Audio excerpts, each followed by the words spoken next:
Desa lan wekdal menika badhe ngaturaken pirembagan pengendalian organisme pengganggu tumbuhan utama pada tanaman kelapa. Kanthi narasumber panjenenganipun Bapak Waluyo SPT lan Mbak Tri Agustin Lestari Rismanto SP saking UPTD Balai Proteksi Tanaman Pertanian Dinas Pertanian dan Ketahanan Pangan Daerah Istimewa Yogyakarta.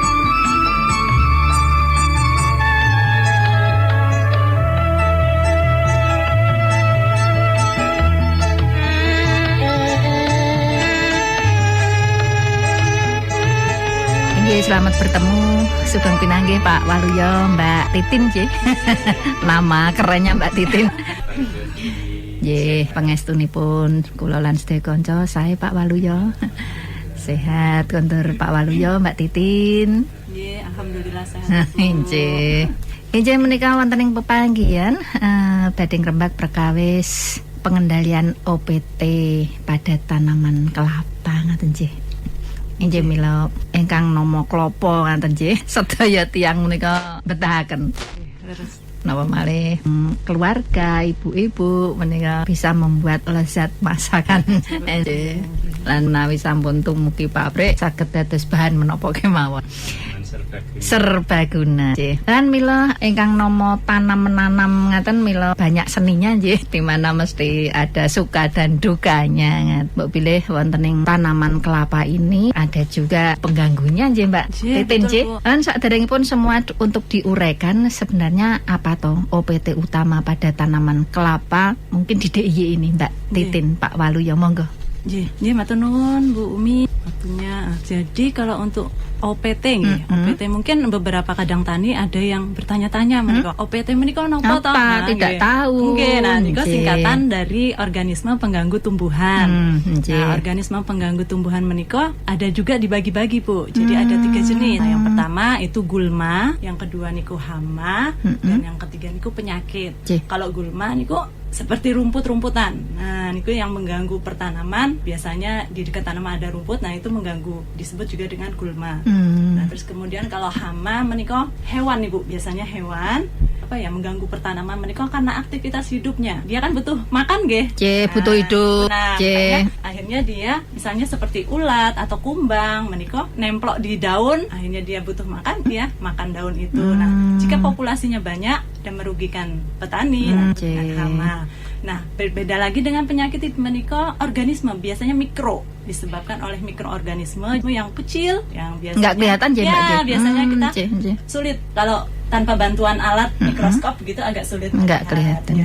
Itu biasa disebabkan oleh virus, bisa jamur, bisa bakteri. Nah, itu. Nah, khusus untuk OPT kelapa sendiri untuk hama dan penyakit lebih berperan nggih Bu nggih. Karena kalau untuk gulma kelihatan. Iya, dan juga bisa kalau dia sudah besar mungkin kalah saingan malah sama tanaman rumput-rumputannya. Jadi kalau untuk hamanya itu banyak sebenarnya. Jadi ada kumbang janur, kumbang sagu, ada kumbang kelapa atau kumbang badak. Nah, itu yang disebut dengan Oryctes ginoceros. Tapi kalau untuk penyakit biasanya itu di busuk buah pada kelapa.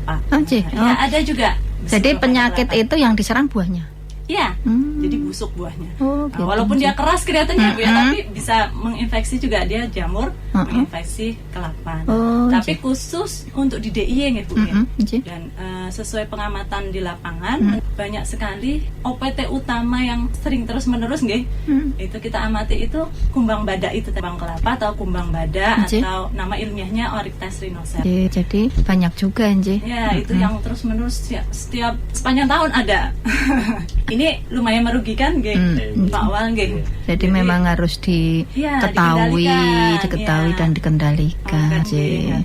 Nah, Mbak Titin setelah ada gambaran bahwa itu adalah hal-hal yang bisa merugikan petani gitu nggih. Nah, terus seperti itu apakah kelihatan bentuk-bentuk kalau dia itu nyerang itu gimana? Gejala-gejalanya gitu loh. Kalau gejala serangannya itu memang terlihat Ibu di tanaman kelapa menika, dia itu karena kumbang kelapa itu menyerangnya pelepah daun muda pelepah yang muda. Yang di atas gitu Ya, berarti yang di atas yang masih belum membuka daunnya itu sudah digerek ya istilahnya. Oh, dimakan. Makan kan sudah masuk, kemudian nah ketika itu pelepahnya sudah membuka, sudah keluar, nah terlihat guntingan seperti huruf V itu Bu. Kalau yang khasnya itu guntingannya bentuk V Bu. Oh, gitu. Sudah terserang oleh kumbang kelapa. Dan parahnya sampai titik tumbuh di kelapa, tanaman kelapanya bisa mati Bu. Jadi udah tidak bisa tumbuh lagi dan akhirnya mati seperti itu. Nggih. Jadi kadang juga kita temuin di lapangan itu ada tunggak-tunggak kelapa nggih Bu. Jadi sudah tidak ada daunnya, cuman tinggal pohonnya aja ya Bu ya. Batangnya itu. Nggih, nah itu kemungkinan sudah menyerang sampai titik tumbuhnya kelapa sehingga membuat mati.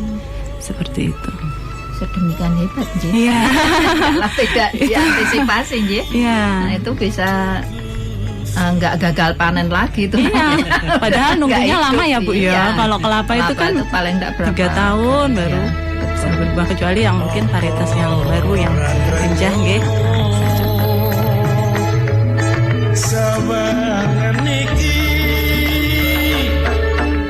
hawaku sing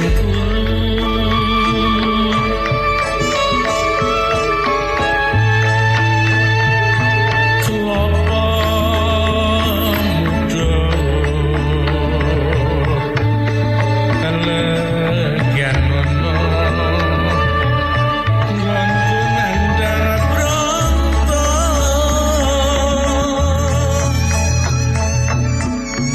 Terus kalau seperti itu Mbak, kalau sudah tahu kalau itu memang ada hama dan mungkin dia juga sudah mulai menyerang, itu cara pengendaliannya gimana? Nah, nggih. Nah, untuk pengendalian jadi di Indonesia menika nggih, khususnya negara kita tuh sudah punya undang-undang yang mengatur pengendalian terhadap OPT itu ada undang-undangnya.